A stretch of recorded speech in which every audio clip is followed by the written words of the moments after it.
మనతో మాట్లాడతాడా? ఎస్, మాట్లాడతాడు. ఎలా మాట్లాడతాడు? వాక్యం ద్వారా మాట్లాడతాడు. ఎలా మాట్లాడతాడు? దేవుని సేవకుని ద్వారా మాట్లాడతాడు. ఎలా మాట్లాడతాడు? పరిస్థితుల ద్వారా మాట్లాడతాడు. ఎలా మాట్లాడతాడు? నీ హృదయంలో ఉన్నటువంటి దేవుని ఆత్మ ద్వారా దేవుడు నీతో మాట్లాడతాడు. ఎప్పుడు మాట్లాడతాడు? అంతా నిశ్శబ్దముగా ఉన్నప్పుడు. 2, ఎందుకని పడుకున్నప్పుడే మాట్లాడాడు? వినండి, దేవుడు ఒక వ్యక్తితో మాట్లాడుతున్నప్పుడు ఆ వ్యక్తి తన జీవితంలో దేవుని స్వరము వినాలి అంటే అతడు కొన్ని విడిచిపెట్టాలి. ఏం విడిచిపెట్టాలి? సుఖాన్ని విడిచిపెట్టాలి, సౌఖ్యాన్ని విడిచిపెట్టాలి. కొన్ని సందర్భాల్లో ఈ లోకానుసారమైన సంతోషాలను విడిచిపెట్టాలి, భోగభాగ్యాలను విడిచిపెట్టాలి. దేవుని స్వరము సమయాలు వినాలి అంటే ఏం చేయాలి? తనకున్నటువంటి నిద్ర సుఖాన్ని విడిచిపెట్టాలి. దేవుడు నీతో మాట్లాడాలి అని నువ్వు ఆశిస్తున్నట్లయితే దేవుడు నిన్ను డిస్టర్బ్ చేస్తాడు. నీ సుఖాన్ని, నీ సౌఖ్యాన్ని, నీ సంతోషాన్ని, నీ భోగాన్ని విడిచిపెడితే తప్ప దేవుని స్వరం నువ్వు వినలేవు అనే సత్యము ఇది తెలియచేస్తూ ఉంది. ప్రశాంతంగా సమయాలు పడుకున్నాడు, కానీ దేవుని స్వరము వినాలి అంటే అతడు తాను పడుకున్న సుఖము నుండి లేవాలి. దేవుడు సమయాలతో మాట్లాడాడు. ఎప్పుడు మాట్లాడాడు? తను పడుకున్నప్పుడు మాట్లాడాడు. అలా పడుకున్నప్పుడు మాట్లాడడానికి ఒక కారణం ఏమిటంటే, ఇందా చెప్పాక, ప్రశాంతత కావాలి. దేవుడితో మాట్లాడాలంటే నువ్వు దేవుని స్వరాన్ని వినాలి అంటే దేవునికి నువ్వు ఏకాంతముగా కనిపించాలి. మోషే ఒంటరిగా ఉన్నప్పుడు దేవుడు మోషే మోషే పిలిచాడు. గిద్యోను ఒంటరిగా ఉన్నప్పుడు గిద్యోను గిద్యోను పిలిచాడు. దావీదు ఒంటరిగా తన గొర్రెలను మేపుకుంటున్నప్పుడు దేవుడు దావీదును పిలిచాడు. సమయలు ఒంటరిగా పడుకున్నప్పుడు దేవుడు సమయలను పిలిచాడు. ఈరోజు మనలో చాలామంది ఎప్పుడు చూసినా నలుగురితో ఉండేవారిగా ఉంటున్నారు, లోకంతో కలిసిపోయేవారిగా ఉంటున్నారు, కుటుంబ సభ్యులతో కలిసిమెలిసి ఉండేవారిగా ఉంటున్నారు. తప్పేం కాదు, కానీ ఒంటరిగా దేవునితో సమయం గడిపేటటువంటి వ్యక్తివై ఉండాలి. ఎందుకని? దేవుడు నీతో మాట్లాడాలి ఆశపడుతున్నాడు. తన చిత్తం ఏమిటో, తన ఉద్దేశాలు ఏమిటో నీకు తెలియచేయాలి ఆశపడుతున్నాడు. నీ చుట్టూన్న పరిస్థితులు ఏమిటో, రాబోతున్న శత్రు యొక్క పన్నాగాలు ఏమిటో నీకు చెప్పాలి దేవుడు ఆశపడుతున్నాడు. అలా దేవుడు నీకు చెప్పాలి అంటే నువ్వు ఒంటరిగా దేవునికి కనిపించాలి. తాను పడుకున్నప్పుడు దేవుడు మాట్లాడాడు. అలా పడుకున్నప్పుడు దేవుడు మాట్లాడినప్పుడు సమూయేలు తన నిద్రను జయించాలి, తన సుఖాన్ని విడిచిపెట్టాలి. ఎస్, దేవుడిని మాటను వినాలంటే నీ జీవితంలో కొన్ని సుఖాలు విడిచిపెట్టాలి.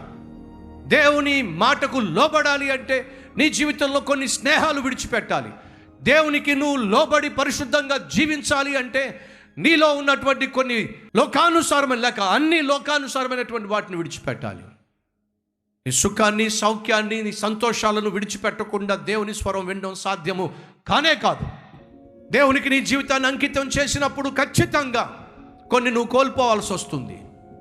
నేను దేవుని సేవ చేయాలి అని ఆశపడినప్పుడు ఎన్నో మిషనరీ బయోగ్రఫీ చదివేవాడిని. ప్రపంచంలో ఎంతో గొప్ప సేవ చేసినటువంటి సేవకుల జీవిత చరిత్రను చదువుతూ ఉండేవాడిని. వారిలను బహుగా ప్రభావితం చేసినటువంటి వ్యక్తి డేవిడ్ బ్రైనియార్డ్. అద్భుతమైన ఆత్మీయుడు. 24వ ఏట రెడ్ ఇండియన్స్ మధ్యకు వెళ్ళి సేవ చేశాడు. 5 సంవత్సరాలు సేవ చేశాడు. ఎక్కువ కాలం బ్రతకలేకపోయాడు. కారణం తెలుసా? తిండి తిప్పలు లేవు కాబట్టి. ఎప్పుడు ఉపవాసాలు ఉంటూ ప్రార్థన చేస్తూ ఉండేవాడు. తనకున్న ఆశల్లా ఒకటే, ఆ రెడ్ ఇండియన్స్లో ఏ ఒక్కరు నశించిపోకూడదని చెప్పి కన్నీళ్లు కారుస్తూ ప్రార్థన చేసేవాడు. తిండి తిప్పలు లేకుండా ప్రార్థన చేసేవాడు. ఆ మిషనరీ బయోగ్రఫీని చదివినప్పుడు ఓ నిర్ణయం తీసుకున్నాను, చేస్తే ఇలాంటి సేవ చేయాలి. కాలేజీలో చదువుకుంటున్న రోజుల్లో మటన్ ఉండేది, బీఫ్ ఉండేది, ఫిష్ ఉండేది, ఎగ్ ఉండేది, గ్లాస్ నిండా పాలు ఇచ్చేవాళ్ళు.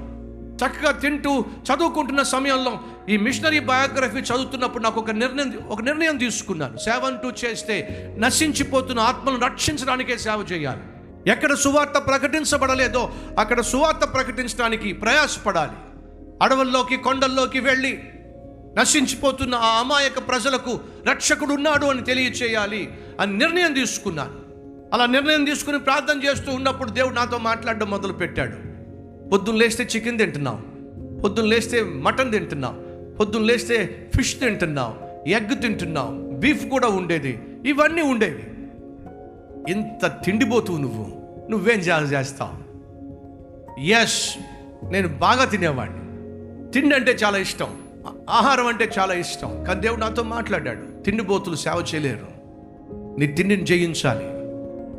చికెన్ తినడం మానేసా, మటన్ తినడం మానేసా, ఫిష్తో సరిపెట్టుకునేవాడిని. దేవుడు చెప్పాడు ఫిష్ కూడా కుదరదని చెప్పి, సరే ఫిష్ మానేసా. ఎగ్ ఉందిగా, ఎగ్ తింటూ ఉండేవాడిని. దేవుడు చెప్పాడు ఎగ్ కూడా కుదరదని చెప్పి, సరే ఎగ్ నాన్ వెజిటేరియన్ మానేసా. ఇక వెజిటేరియన్ మీద పడ్డా. ఇంకా ఇంచుమించు 30 నుంచి 40 చపాతీలు తినేవాడిని. నవ్వుతున్నారు ఏమిటి, అది వాస్తవం. అలా తినేవాడిని. ఆ తిండి దేవుడు చూసి, నాయన నువ్వు పనిచేయవు సేవకి, ఈ తిండి కాస్త, బైబిల్లో ఒక మాట ఉంది, నువ్వు తిండి పోతూ అయిన ఎడల నీ నోటికి కత్తి పెట్టుకో. దేవుడు నాతో మాట్లాడాడు, పడి తింటున్నావు, కుదరదు. ఆ తరువాత కూర వేసుకోవడం మానేసా, కేవలం సాంబారు మాత్రమే. దేవుడు చెప్పాడు సాంబారు కూడా కుదరదు, రసం మాత్రమే, రసం కూడా కుదరదు.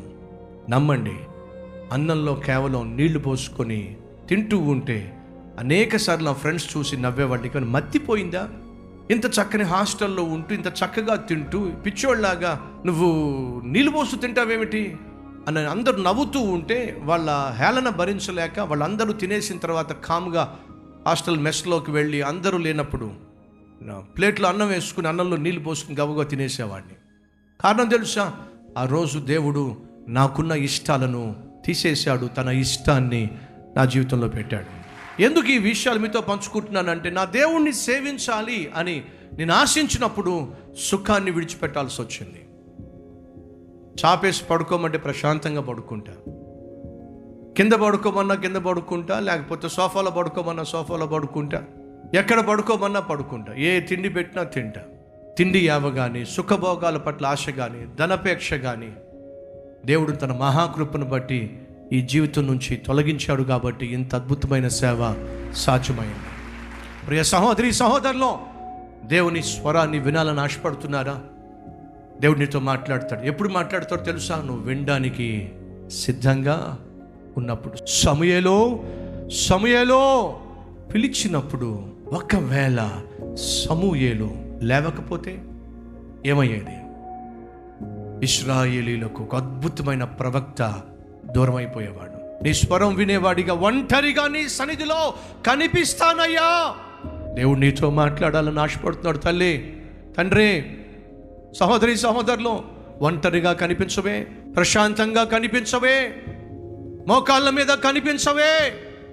ఈరోజు తీర్మానం తీసుకుంటావా? ప్రభువా, నేను ఒంటరిగా నీ సన్నిధిలో కనిపిస్తా, ఏకాంతముగా మోకాళ్ళ మీద నీ సన్నిధిలో కనిపిస్తా, నీ మాటలు వినడానికి సిద్ధంగా ఉంటా, నీ స్వరం వినడానికి సిద్ధంగా ఉంటా, నా కుటుంబాన్ని కట్టుకోవడానికి సిద్ధంగా ఉంటా. ఈ ప్రార్థన చేస్తా అన్నవారు ఉన్నట్లయితే మీ హస్తాన్ని చూపించే ప్రయత్నం చేస్తారా? ప్రతి ఒక్కరు ప్రతి చోట.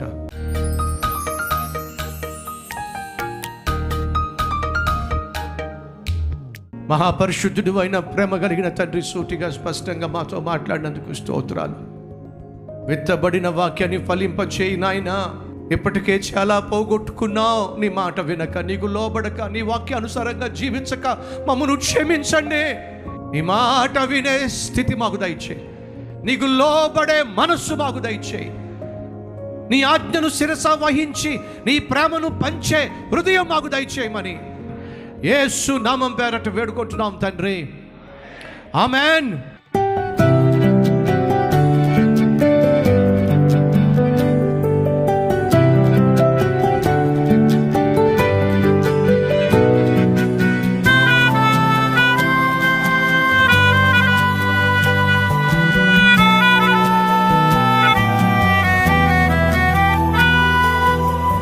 ఈ సందేశం మీకు ఆశీర్వాదకరంగా ఉన్నట్లయితే 10 మందికి షేర్ చేయండి, లైక్ చేయండి, మంచి కామెంట్ పెట్టండి. మళ్ళా రేపు కలుసుకుందాం. సరే.